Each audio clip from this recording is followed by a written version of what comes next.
ಮಾರಣಾಂತಿಕ ಆಯುಧ ಬಳಸಿ ದರೋಡೆಗೆ ಯತ್ನಿಸಿದ್ದ ಕಳ್ಳರು.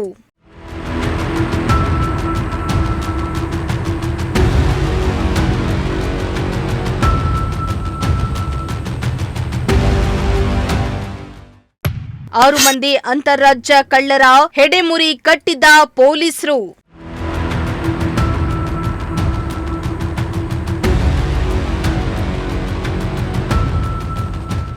ಕಳೆದ ಡಿಸೆಂಬರ್ 4ರಂದು ಹಾಡುಹಗಲೇ ಗುಬ್ಬಿ ತಾಲೂಕಿನ ಚೇಳೂರಿನ ಮಹಾಲಕ್ಷ್ಮಿ ಬ್ಯಾಂಕರ್ಸ್ ಮತ್ತು ಜ್ಯುವೆಲರಿ ಅಂಗಡಿಗೆ ಡೂಪ್ಲಿಕೇಟ್ ಕಾರ್ ನಂಬರ್ ಹಾಕೊಂಡು ಮಾರುತಿ ಕಂಪನಿಯ ಬುಲೆನೋ ಕಾರಿನಲ್ಲಿ ಬಂದ 6 ಜನ ಆರೋಪಿಗಳು ಮಾರಣಾಂತಿಕ ಚಾಕುವನ್ನ ಹಿಡಿದು ಚಿನ್ನದ ಅಂಗಡಿಗೆ ನುಗ್ಗಿ ದರೋಡೆ ಮಾಡಲು ಪ್ರಯತ್ನ ಪಟ್ಟಿದ್ದು, ಮಾಲೀಕ ಪ್ರತಿರೋಧವನ್ನ ವ್ಯಕ್ತಪಡಿಸಿ ಕೂಗಾಡಿಕೊಂಡಾಗ ಪರಾರಿಯಾಗಿದ್ದ ಘಟನೆ ನಡೆದಿತ್ತು.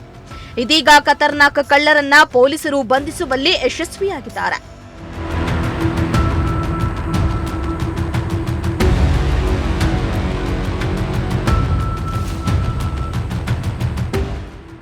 ಹೌದು, ಪ್ರಮುಖ ಹೋಬಳಿ ಕೇಂದ್ರದಲ್ಲಿ ಹಾಡುಹಗಲೇ ಚಿನ್ನದಂಗಡಿಗೆ ನುಗ್ಗಿ ಕಳ್ಳತನಕ್ಕೆ ಪ್ರಯತ್ನಿಸಿದ್ದ ಘಟನೆ ಈ ಭಾಗದ ಜನತೆಯನ್ನ ಭಯಭೀತರನ್ನಾಗಿ ಮಾಡಿತ್ತು.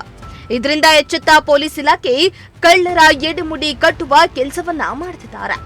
ಇನ್ನು ಬಂಧಿತ ಆರೋಪಿಗಳನ್ನ ಪ್ರವೀಣ್ ಕುಮಾರ್, ಓಂ ಪ್ರಕಾಶ್, ದಿಲೀಪ್, ರವೀಂದ್ರ, ಶರಣ್, ದಿನೇಶ್, ಕೈಲಾಶ್ ಚೌಧರಿ ಎಂಬ ರಾಜಸ್ಥಾನ ಮೂಲದ ಖತರ್ನಾಕ್ ಕಳ್ಳರ ಎಡೆಮುಡಿ ಕಟ್ಟುವಲ್ಲಿ ಗುಬ್ಬಿ ಪೊಲೀಸರು ಯಶಸ್ವಿಯಾಗಿದ್ದಾರೆ.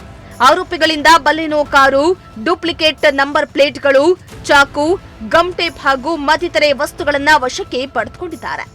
ಬಂಧಿತ ಕಳ್ಳರು ಇನ್ನು ಗುಬ್ಬಿ ತಾಲೂಕಿನ ವಿವಿಧ ಕಡೆಗಳಲ್ಲಿ ಚಿನ್ನದ ಅಂಗಡಿಗಳಿಗೆ ನುಗ್ಗಿ ದರೋಡೆ ಮಾಡಲು ಸಂಚನ್ನ ರೂಪಿಸಿದ್ರು ಅನ್ನೋ ಸತ್ಯ ಹೊರಬಿದ್ದಿದೆ.